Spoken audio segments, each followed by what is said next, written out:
video is brought to you by Against the Flow of Mississippi. Against the Flow of Mississippi is a book about Jake Fayard, a Marine veteran who is unhappy with the political machine running the state of Mississippi. He decides to fight the corruption from the inside. Jake will face more challenges than he ever has and will stand up for what he thinks is right.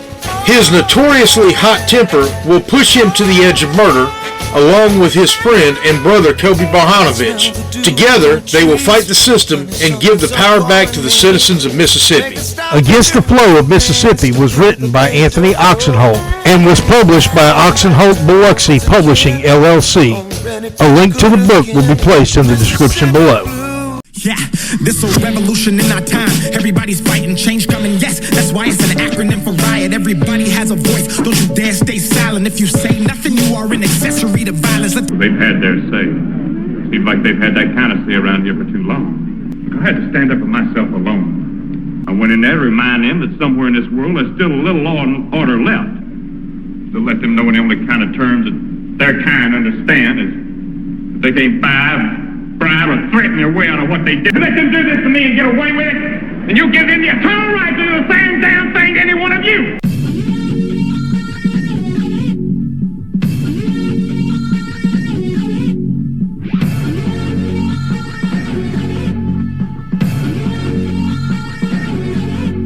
Access 228, your host, Anthony Oksenholt. Well, we report the facts and we are not for sale. If you have a news story or something that's on your mind, please feel free to give us a call at 228-337-2099. Be glad to have you on. Thank you for listening. And we do appreciate all that you do to support us and keep free and independent journalism doing what we do best.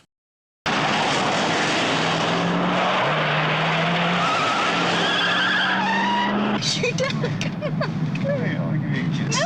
Hey, give me a good kiss. Come on.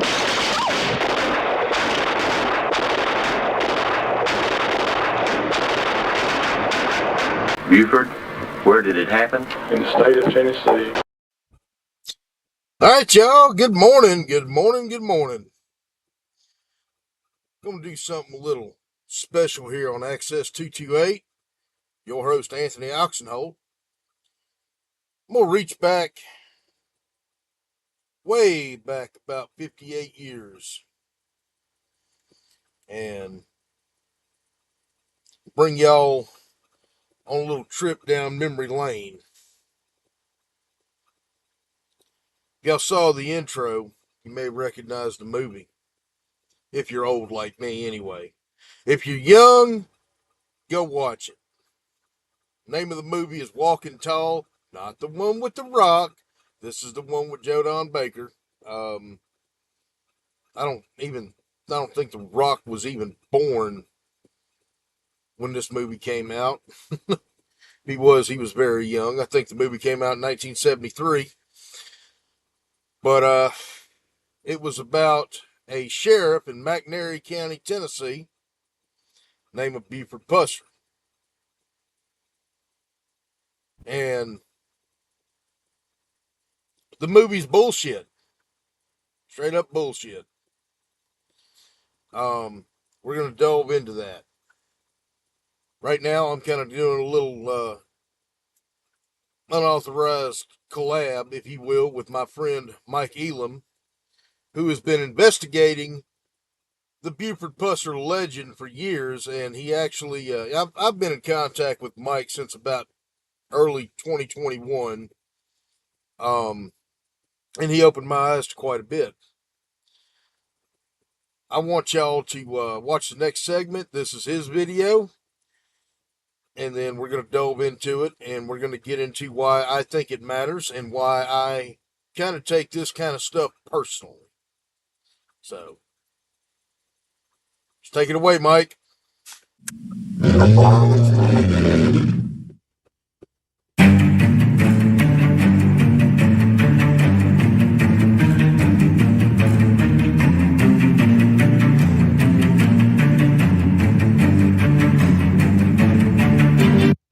Backstory, for those of y'all that are unfamiliar.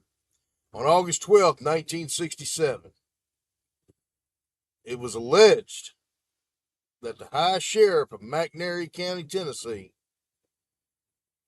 took his wife, Pauline Pusser, to a drunken disorderly, I believe is what it was, down at a bar. Now, McNairy County, Tennessee, is right on the Tennessee-Mississippi state line,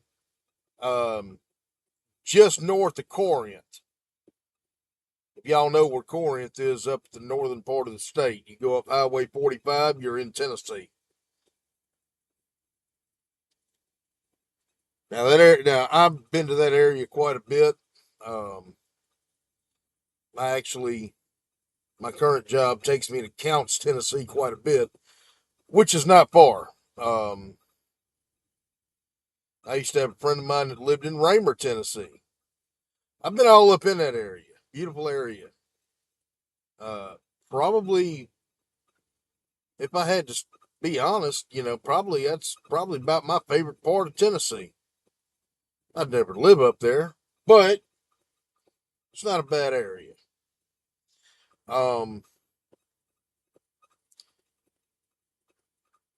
Buford Pusser was elected sheriff, I want to say, in 1964. And what you're going to see happen in 67, allegedly because he was going after some pretty bad hombres, when in truth, well, if you want the rest of the story, the other story, go read Mike's book, Buford Pusser, The Other Story. I do believe it's available on Amazon. And he has been researching this and debunking this legend, this false myth, this almost false god-like persona for years. But this is where he's talking about Pauline Pusser's last day on earth. Now, fun fact for those of y'all that do not know, last year, the Tennessee Bureau of Investigation actually exhumed her body and did a full autopsy. They've been silent about what they found. Mike's tired of it. I think we're all tired of it. So this is just more perpetuating a lie, and trying to protect a legend that never was.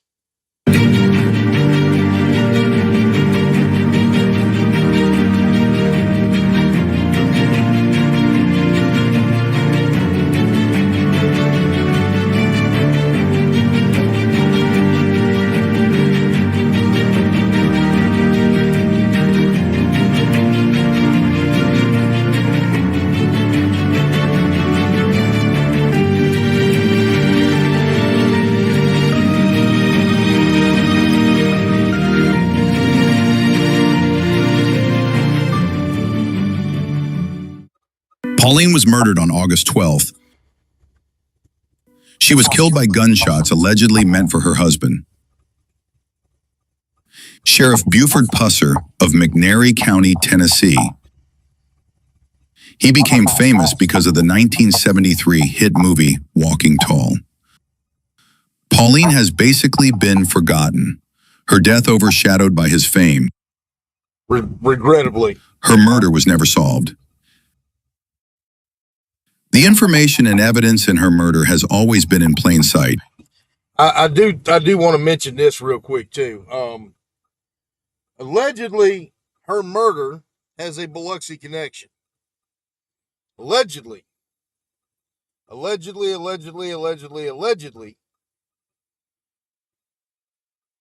Kirksey McCord Nix, the infamous, still alive, now 80, what is he, 82, 83, something like that, year-old inmate, who's been locked up since 1969. Allegedly, he was one of the ones that was driving the Cadillac that was used in the ambush. Um, I think it's false. I don't think he was there. Of course, any of y'all that know me, I'm former corrections. I don't believe nothing the convict says. Um,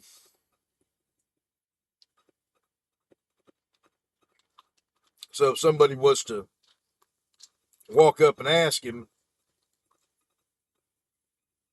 I think that I think he'd lie, even years later, because it gives him some sort of claim to fame. That's what a lot of convicts want, is claim to fame. But allegedly, the same Dixie mob that operated on the Biloxi Strip for years had a hand in killing Pauline Pusser.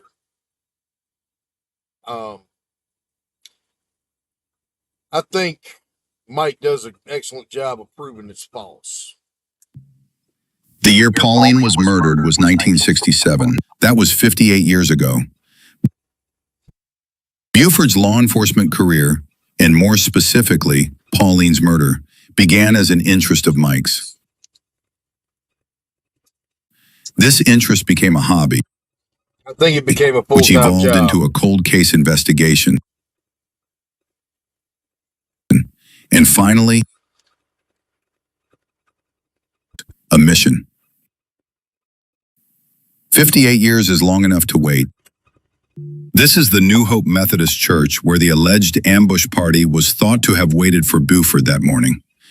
It's difficult to explain why an ambush party would have chosen this location to intercept the sheriff, as there were other much faster routes, for Buford to have taken to Hollis Jordan's place, a beer joint about a mile north of the state line, to answer a questionable disturbance complaint. Even more difficult to understand it why he would have Pauline with him for such an early morning call, or any call for that matter. Buford's chief deputy, Jim Moffett, stated that Pauline never accompanied him on calls. Take a ride with Mike and see what the ambush route was like from the church to the first ambush site, less than 3/4 of a mile away. Listen to how, according to Buford's story, the first part of the ambush happened, how the Cadillac approached without its headlights on, how only a couple of shots were fired, one striking Pauline in the head, only wounding her. It was nothing like the dramatic scene we saw in the movie Walking Tall, with assassins hanging out the Cadillac's windows, machine guns blazing.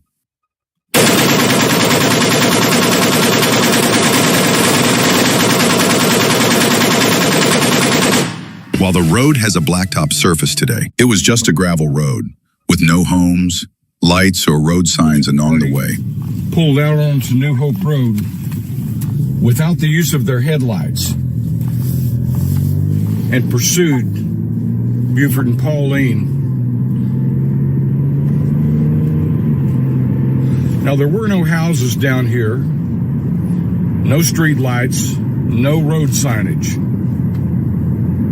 Things have changed a lot since those days. Now, if you can imagine doing this at 4:45 in the morning without your headlights, that's what the legend would have us to believe.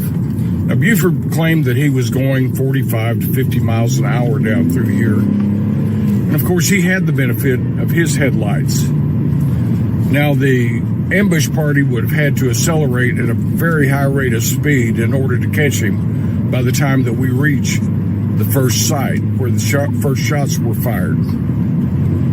I want to interject something here. I'm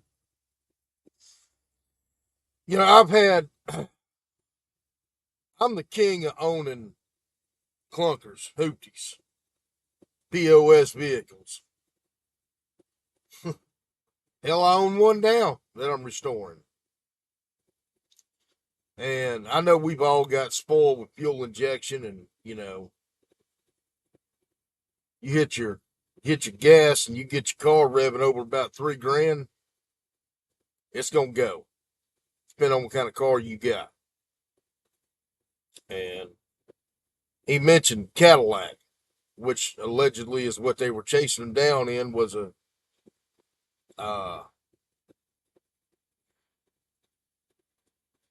probably a Coupe de Ville. That's pretty popular back then. Yeah, they had big engines. Oh, yeah. Them Cadillacs, hey, big 472s, big 500, big block engines. That car also weighed probably close to 8,000 pounds. And it was carbureted. Wasn't fuel injected. So you're not going to have the pickup that you will in a modern vehicle. It's just it wasn't built for that. They didn't have that kind of technology back then. I mean, they did have it, but not like we have today. So to accelerate that fast in that heavy of a car in that short amount of time, what'd you do? Put a rocket engine on that thing? You see it coming up in the near distance.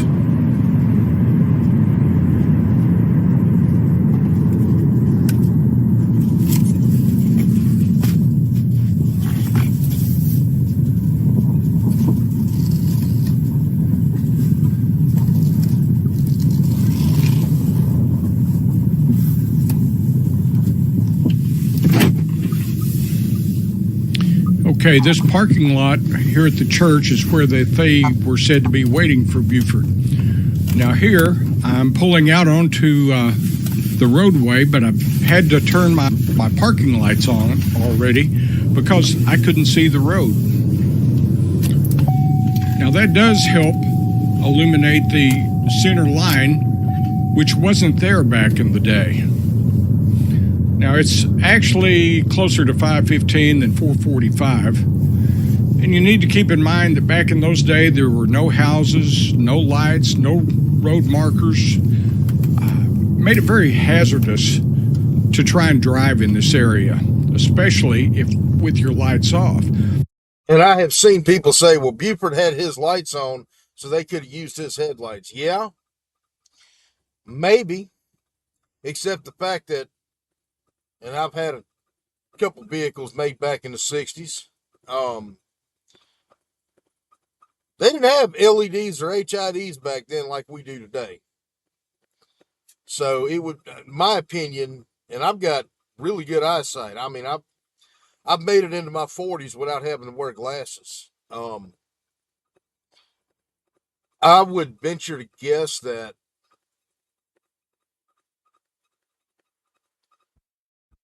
yeah, you'll see where he's going, but you're not going to see what's directly ahead of you. And you're talking high rate of speed on a gravel road, like he's saying. Somebody would have done kissed a tree. And the road had been resurfaced with oil and chert a day or so before, so you had a lot of loose gravel. And going around this curve, by this point, by mathematical calculations, an ambush party would have had to have been going almost 100 miles an hour to catch Buford before he got to the first ambush spot. Now, it looks a little bit lighter than what it really is.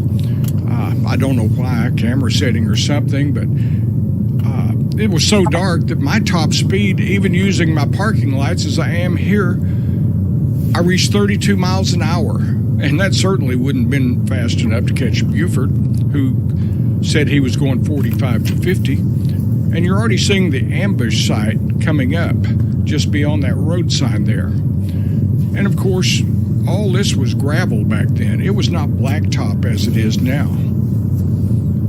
So I don't know how an ambush party could have caught up with Buford as he claimed. I agree.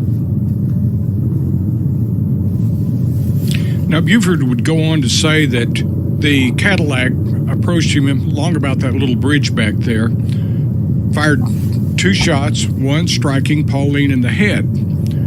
He went on to say that she was only wounded, that she leaned into him. Some versions he would say that she grabbed him by the arm, that she was gasping for breath, and that he just punched it, meaning he hit the gas pedal, and started to try and outrun them. And of course, they weren't even behind him. He didn't see them. And what's the advantage of keeping your headlights off if you've already fired a couple of shots into Buford's vehicle? So what's the advantage of trying to drive this in the dark? Now, you can see what it's like when I meet a vehicle. I could see him coming, so I had to turn my headlights on so that he would see me. But that shows you how dark it is out here.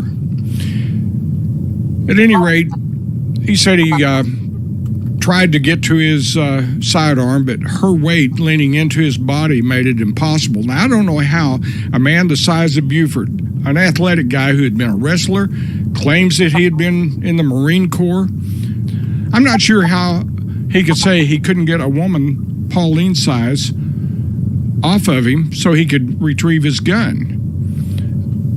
It's just an amazing story when you think about it.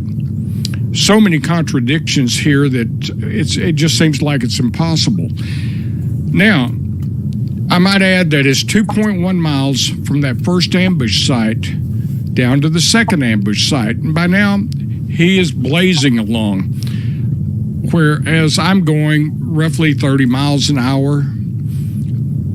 He's going to be traveling much faster. He's got his headlights on. He can see. So it's not going to take him nearly as long to get to the second ambush site as it will me. So there's a lot of factors that you have to think about here. How did that ambush party know to wait for him out here on this road rather than 45 and 64 along either part of that? Why do a rolling ambush? That makes no sense whatsoever. Why not just sit out in front of his house and snipe him as he walks out the door? That would have been much easier than what he said they attempted to do here. So his story is just not adding up, any way, shape, fashion, or form. That's Common Core, man. Of course, he said that he was going to Hollis Jordan's to answer a disturbance call. And his story about Pauline insisting on going with him doesn't seem to hold a lot of logic. It's bizarre that she would want to go. And Buford's chief deputy, Jim Moffitt, had said that she never went with him anywhere, that if Buford went somewhere at night and he needed someone to go along, he would call Jim. Jim would get ready. He would swing by his house there in Stantonville, pick him up, and they would go together. And ironically, he said there was only a couple of times he could remember that he hadn't been on calls with Buford, and both times he got shot. Now, that should tell us a lot about Buford's ability to tell a good story that may or may not have any factual base to it whatsoever.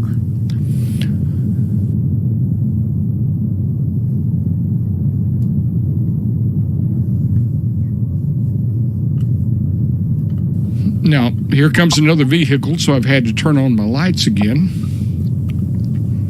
And you can see that this road is just blacktop. It's not gravel like it was in those days.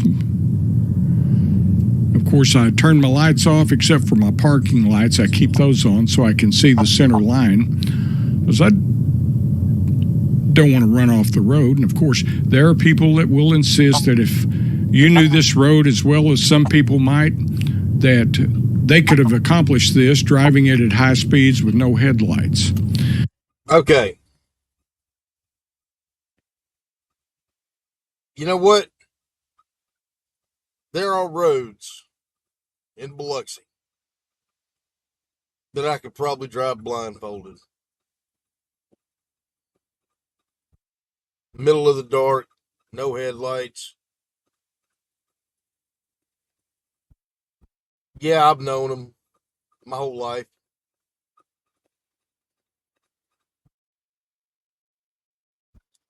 But they're paved. That's the thing.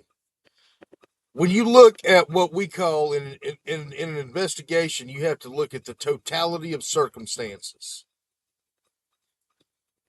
1960s Cadillac. 1960s, probably Dodge Monaco squad car. I'm assuming. I don't know what they were driving. Might have been a Valiant. But either way, don't have the technology. There's no traction control like we have today.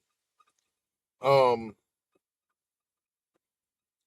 on slick, fresh, old gravel.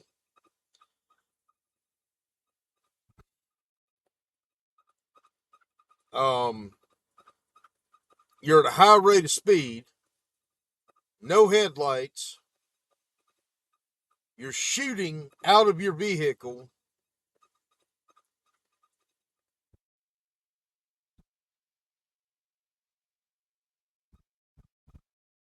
And chasing somebody at a very high rate of speed. What are the chances one or both of you wipes out in those conditions? I don't think Richard Petty could do that.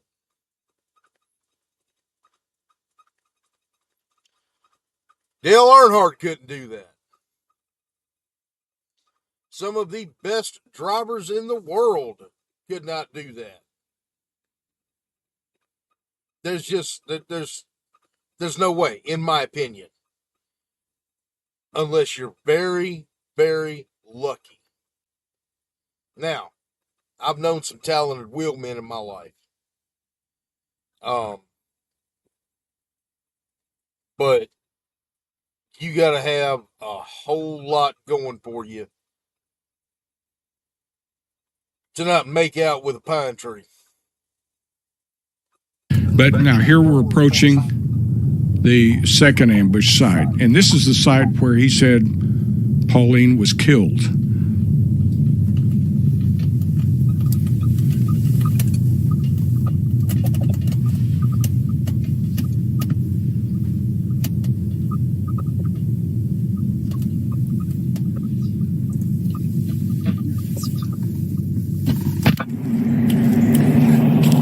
Now, Buford's story was that he came down through here, stopped at approximately this spot where I'm standing.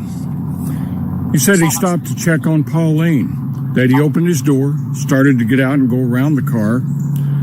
He had one foot on the ground and one still in the car. He said about that time, the Cadillac returned, stopped right beside him, just feet away. Gun came out the window, shots were fired. He was hit by one of the first rounds. Now, what is so amazing is that he said that he fell to the floorboard itself, and that probably saved his life. He said shots continued to come, apparently. He claimed to have either been unconscious or semi-conscious at that time. He didn't know how long he was on the floorboard, he would tell the TBI. The thing that's difficult for me to understand about this is that he said that Pauline had leaned over on him, grabbed his arm, gasping for air, that she was still alive when she arrived here. However, when you think about that, how did he fall to the floorboard? Then he said she got hit by a second shot in the head, and that's when she was killed. Being only semi-conscious or unconscious, he didn't know how long he laid on the floorboard.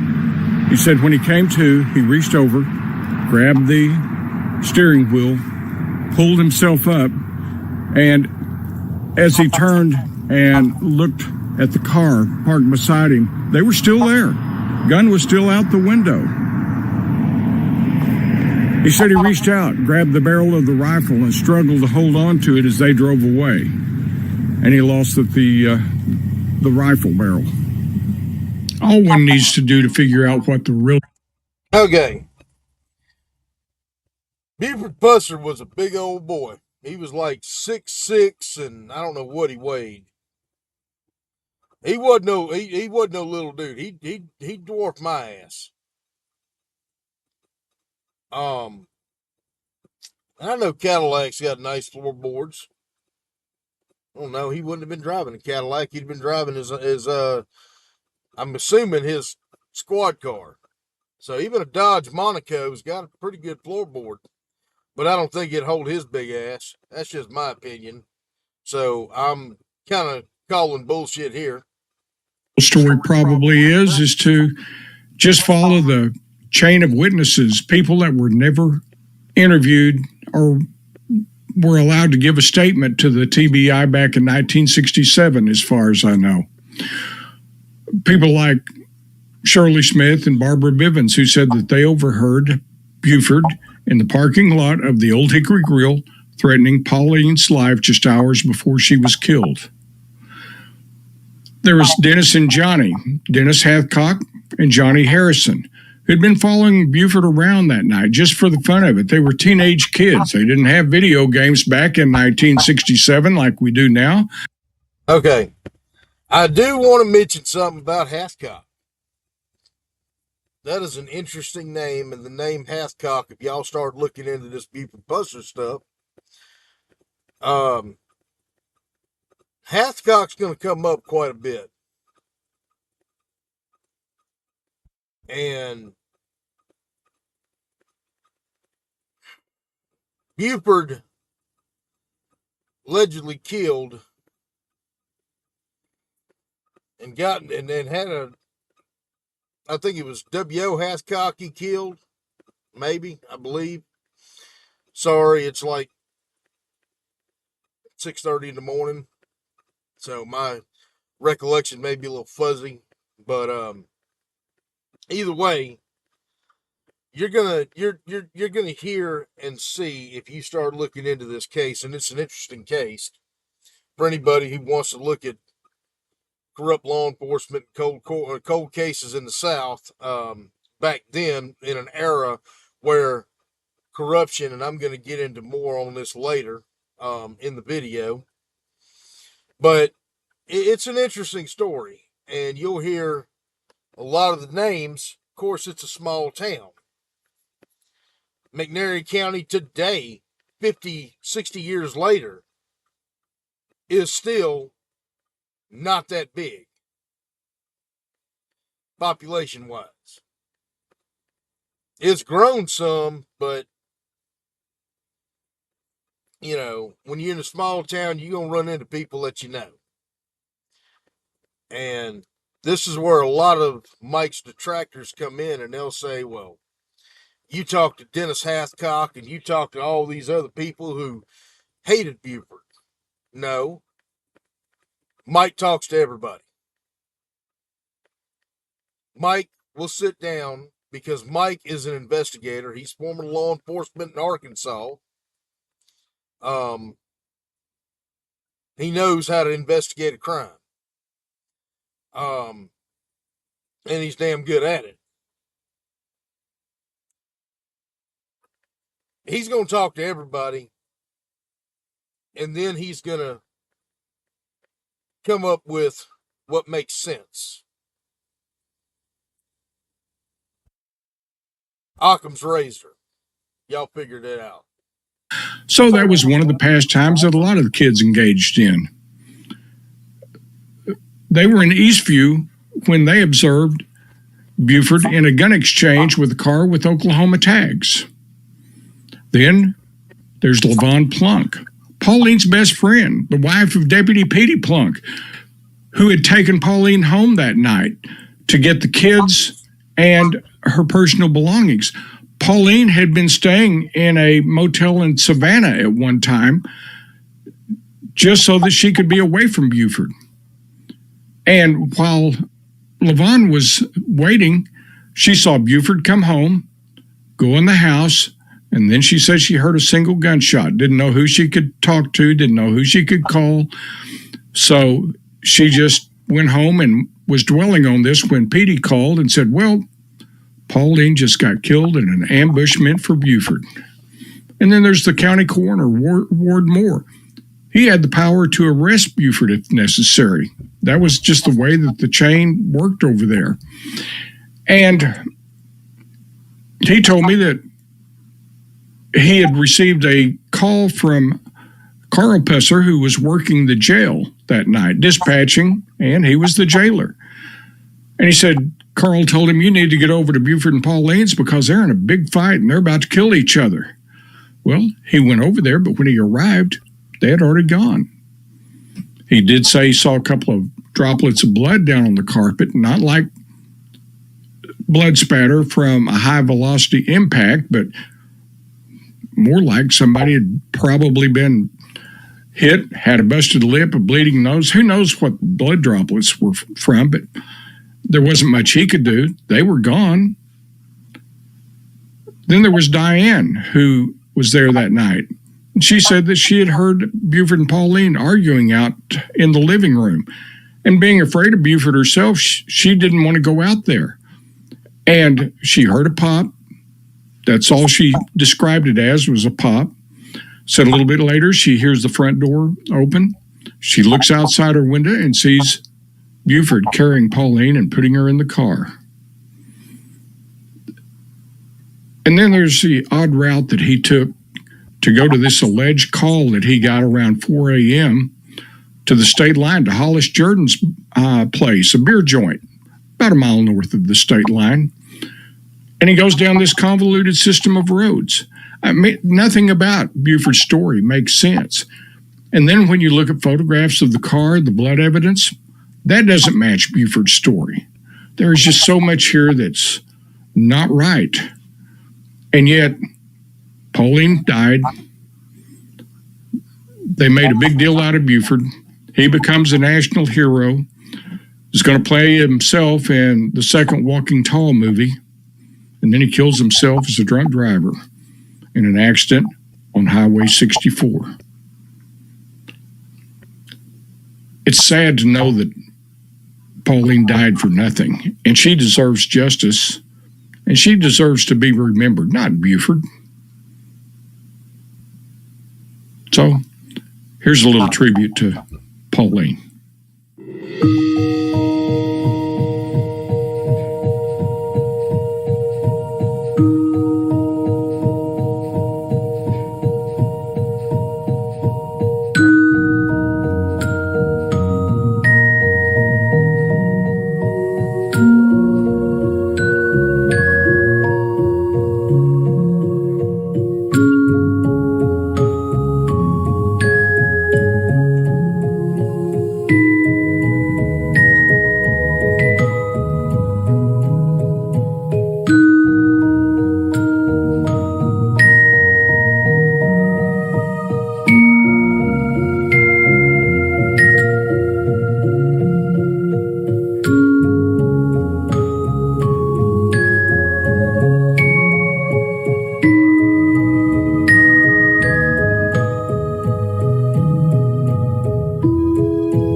All right, now let's look at how Hollywood portrays what happened here.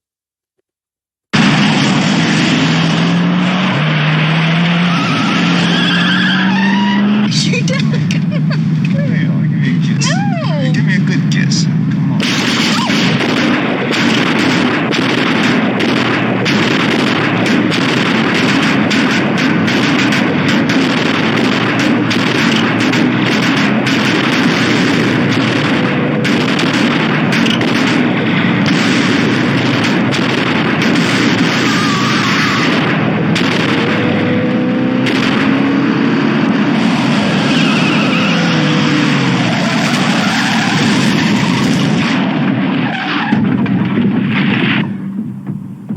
Pauline. 501 Stark contrast, ain't it? Have you heard Grady here? Grady, give me an ambulance about half mile off Bear Creek Road past the church. Hurry up, it's an emergency. I'm out of the field. We're coming, Buford. Pauline.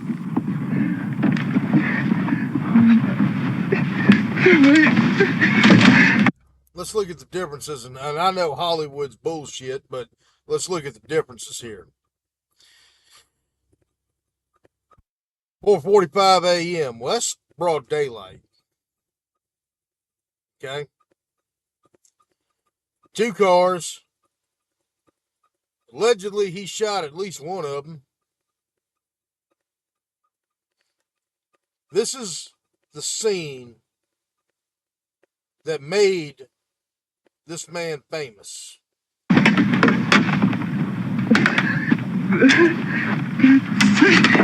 And this is filmed in 1973. Oh, please, God, no. Pauline. Pauline. God, don't let die. Pauline. No.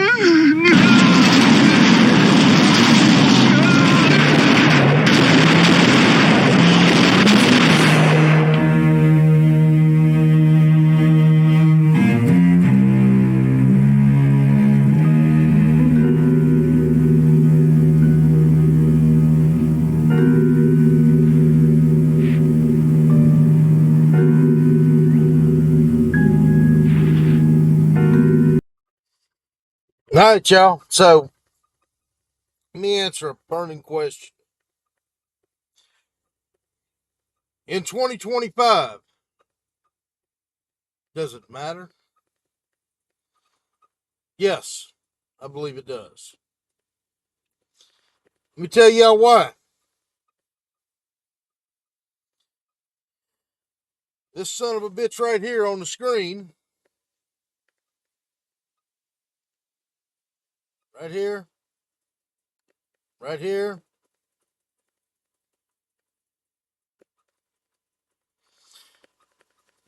that was my grandpa.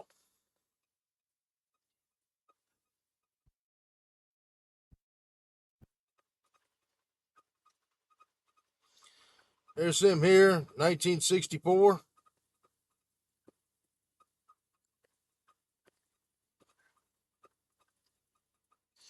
There's him again up here, I believe.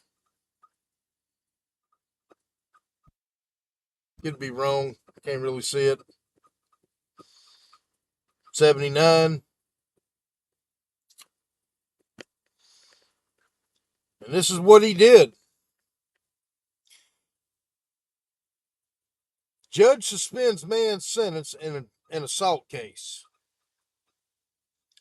A Biloxi man has drawn a 5-year suspended sentence after pleading guilty to an assault with intent to kill. Harrison County Circuit Court records show Thursday. William Joseph Allen was placed on probation for 3 years after pleading guilty to the January 24 shooting of Lotta Allen of Biloxi. Circuit Court Judge J. Ruby Crippen suspended the sentence with a stipulation that Allen received treatment from Gulf Coast Mental Health. There's my grandma. Now we're going to get into why this matters. So here's a question. Does it matter? Yes. I think it does. Do I think law enforcement is better or worse now than it was 50, 60 years ago?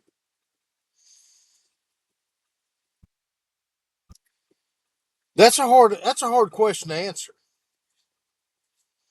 I certainly think there's more accountability today. Body cameras, FOIAs, um, which is why law enforcement officers are being called out for corruption more than they were 50 years ago.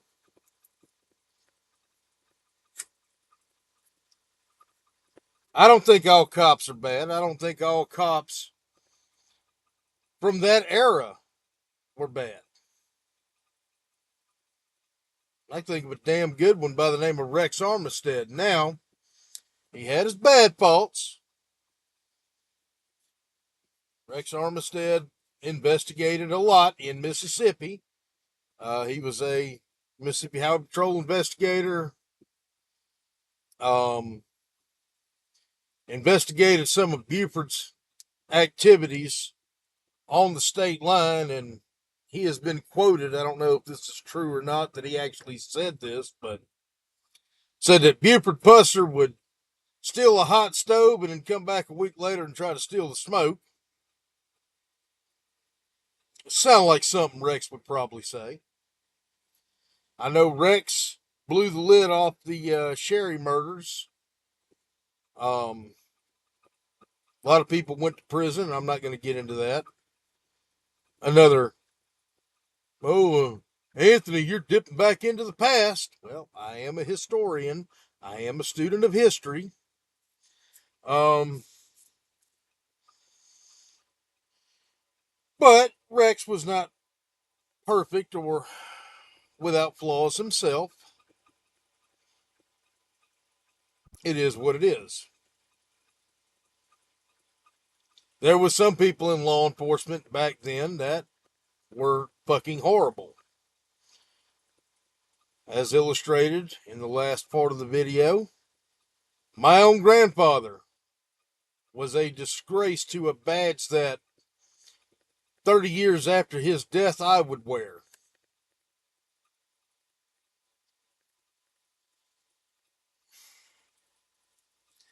If you're wearing a badge, he was a disgrace to your badge. He was a piece of shit. Hands down, he had zero redeeming qualities about him. None. There's nothing remotely attractive or redeeming that I could say about my own grandfather. It's the reason that I am legally dropping the Allen name and going with my biological father's last name, Oksenholt. I haven't made the legal change yet, but it's coming. I just hadn't made it to Chancery Court yet. I'm on the road a lot. Hell, I'm in New York right now.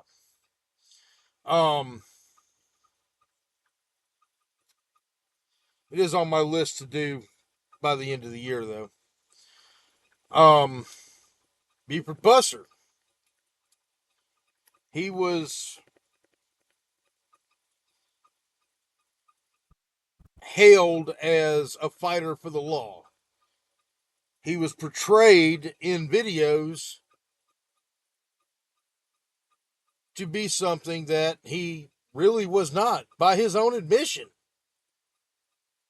And I know this is Hollywood, and Hollywood does their own thing. I don't know what happened the night of August 12th, 1967, but I know what didn't happen.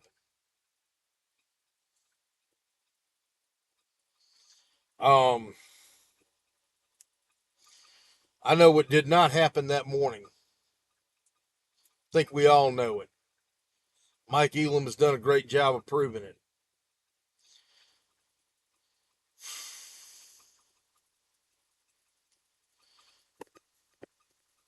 I know that the man I call my dad, the man that raised me, used to say that cops in Biloxi back in the 60s and 70s, if you were breaking into a car and they didn't really give a shit, or if they knew they were going to get a little tribute out of it, while you were breaking into the car, they'd hold the flashlight for you. That's what I've been told. I actually heard that by several people. And again, this is not an indictment of all law enforcement of the era. But I'm saying today that cops are getting held accountable a lot more due to modern technology than they were years ago. Buford Pusser had bodies on him. My grandfather, likewise, had bodies on him. Not going to get into who. You can do your own research on Buford Pusser or go watch Mike Elam's channel. I will post a link in the description. Go check him out if you're interested in debunking a legend that should have never been. Unfortunately, it was the status quo.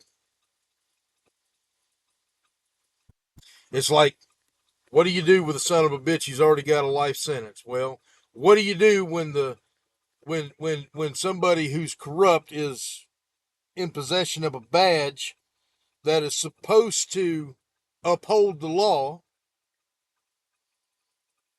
and they don't? Well, today we know what we can do about it. Back then, it might cost you your life. Back then, you might get bum wrapped. We didn't have a camera everywhere in our pocket. That's a recent thing, as we all know. The last 15 years. Hell, I didn't have a cell phone to 2005 when I was 21.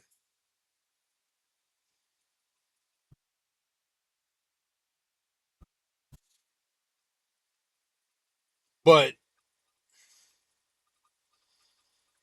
that was the way things were done. We shouldn't glorify these people. Now, assuming Buford did not kill Pauline Pusser, her murder is being investigated actively, and it is an open investigation by the Tennessee Bureau of Investigation. If Buford did not kill his wife, is the murderers possibly still alive? Yeah. They're very old.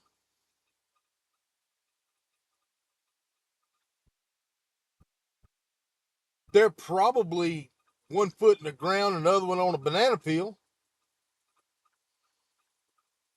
But it doesn't diminish that the family needs closure.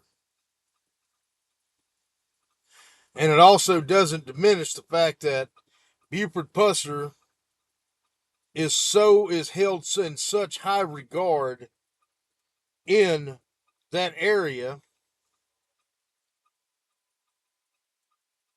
that even 50 years later, 60 years later, law enforcement up there holds him on a pedestal. Is this a man that we need to hold on a pedestal? No. I think not. No more than my grandfather. No more than former Harrison County Sheriff Leroy Hobbs or Eddie McDonald. Well, I'm going back on that one, ain't I? Those of y'all who are much older than me know exactly who I'm talking about when I say Leroy Hobbs and Eddie McDonald.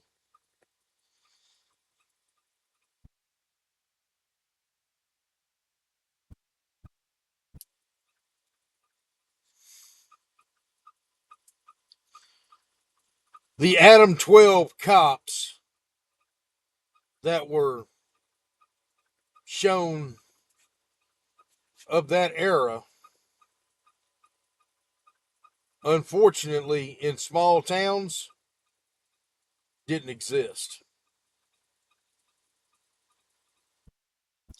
In today's world, we still have a lot of corruption. Mississippi is corrupt, let's face it.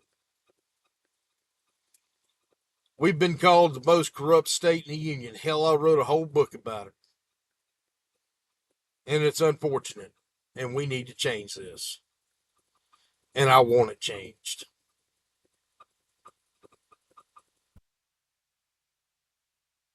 And I think that we can start by righting the wrongs of the past to clean up our image, to say that that era in the South is long gone and we've corrected our misdeeds. Just my thoughts. Anthony Oksenholt, Access 228. Y'all have a good one. Oh, as a bonus, let's listen to what Buford said in his own words. This was recorded in 1973. You can find it on YouTube. Just look up Buford Pusser. It happened in Tennessee.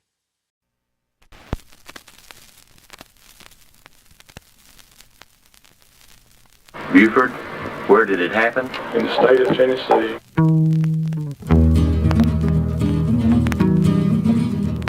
Understand that in Bagnard County is no bad place to live. It was a den of thieves down there along the line that had gotten out of hand, and the good people was getting scared of it. That's just what it boiled down to. Wasn't there a woman that ran that bunch down there? Yeah, Louise worked there since she was 15 years old. She started off as a prostitute there. I had to take her life in 1966 and a gun shoot at her. She killed her husband about a year before that. We would raided her on a stolen property and illegal whiskey, and she was drunk. And she was just more than she could stand, I reckon. She opened fire on me, and I returned fire and killed her.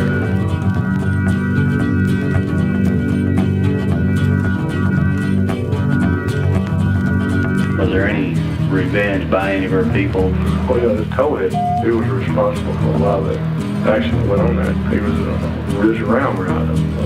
Because he was responsible for the last death. It was set up there, we were called and said to come out on the New Hope Road. It was something big. And said, we'll meet you there and show you where it is. Right off, I thought it was a little whiskey.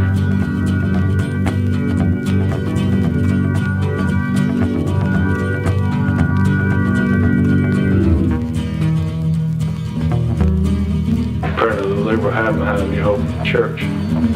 They followed me with their lights off just about break of day. Because I didn't know there was a car anywhere within 5 miles of them until I heard a burst of gunfire. She was killed instantly with a 30 caliber carbine. They found 28 empty hoods.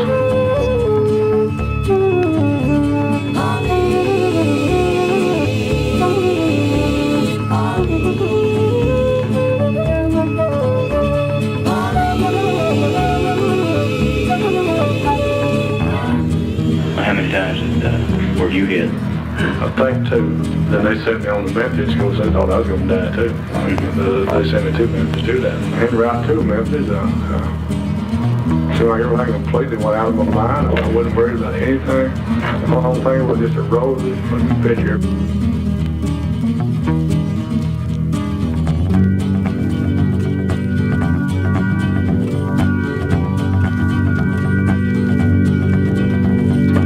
Buford, where did it happen? In the state of Tennessee. McNairy County ain't a bad place to live. Since Buford Pusser gave all he had to give, he gave his wife. They took her life.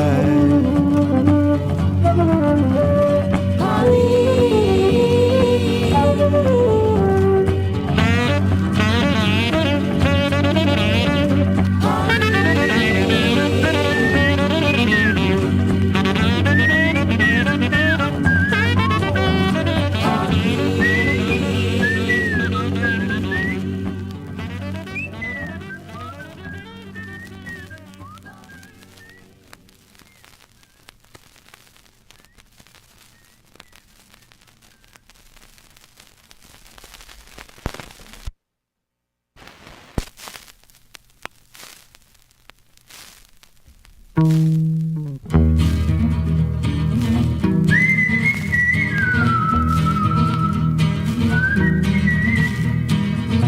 thieving, men pleasing, crooks along the line. You can't believe the things you read up on their signs. Hot biscuits, country ham, fresh coffee in the pot. And after you're done eating, put a nickel in the slot. Hey stranger, don't you leave, there's pleasure in the back. Free whiskey with a smile while you play blackjack. Don't forget a woman's charms can surely ease the blues. You're gonna have a lot of fun and maybe you won't lose your life.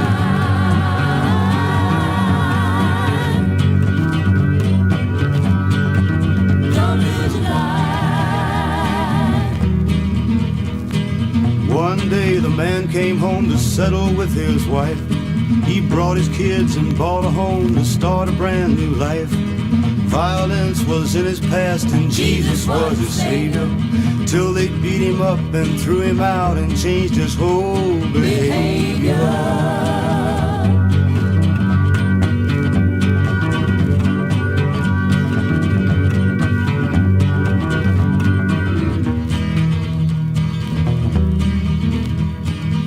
Revenge was on his mind when he whittled his hickory stick. Wade in and knock him down and show him a brand new trick. Then you'll find that being sheriff is not just a name. An ambush at sunrise is part of their game.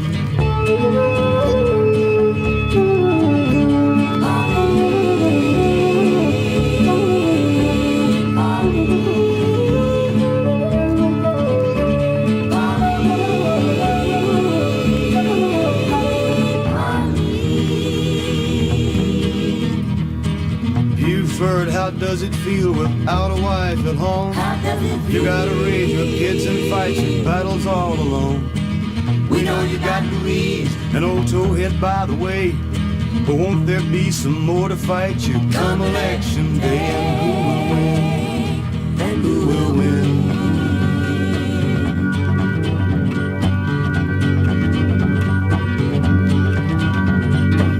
Buford, where did it happen? In the state of Tennessee. McNairy County ain't a bad place to live.